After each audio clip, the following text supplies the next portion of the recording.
Gunning is a small town with a population of around 800 residents situated about 260 kilometres southwest of Sydney in the southern Tablelands region of New South Wales. The area is known for its cattle and sheep farms with large areas for grazing. The town's main street and surrounds retain its heritage look and its small town feel, with many of the buildings being heritage listed. Explored in 1820, the area was settled by Hamilton Hume the following year and was the origin of the Hume-Hovell expedition overland to the Port Phillip Bay area now known as Melbourne. By the 1880s, Gunning had become a farming hub and a major coach and rail stop, with the main south rail link being extended to Gunning in 1875. As we see in this picture from 1905 of the intersection of Warrator and Governor Street, the area hasn't changed much in 125 years. Let's take a walk down to the station area and take a look.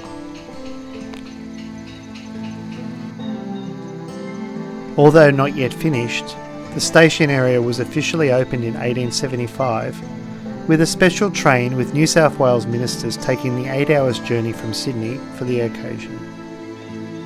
The opening ceremony was an extremely windy day, making the gathered townsfolk and farmers have to literally hang on to their hats for the opening. 2 bands played as people picnicked and played the popular game of Aunt Sally, in which people would throw sticks at a doll of an old lady with a clay pipe, a far cry from today's games like Roblox and Call of Duty.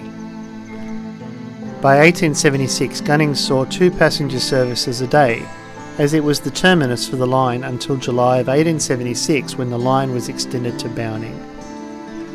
The building design of the original building on the down line was the prototype for the standard design that would be used elsewhere in brick or timber around New South Wales. The signal box and the out of shed for small goods was added later.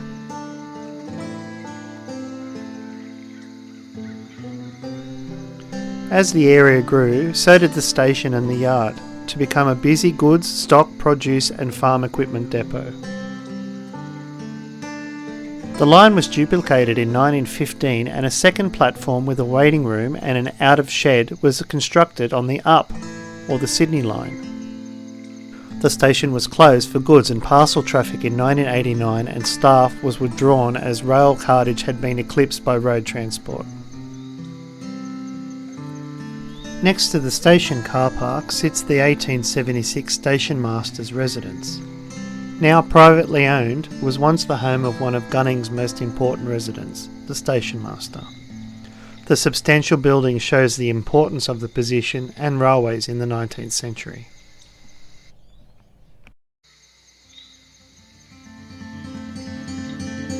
Dominating the yard site sits the 10-ton pillar crane. Installed in 1919, this crane aided the moving of goods and equipment on and off rail freight. Next to the crane is what remains of the timber loading platform.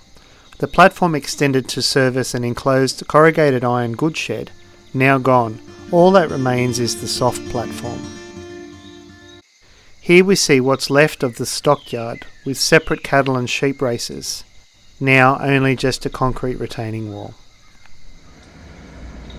Now an unmanned station, Gunning is serviced by 1 XPT service per day as a request stop and a twice weekly Explorer service from Griffith. Freight also passes through the section, which can be unpopular with some staff due to its windy nature. Gunning is a great historical railway town that has retained its past to today. Until next time, remember, sometimes the wrong train can take you to the right place.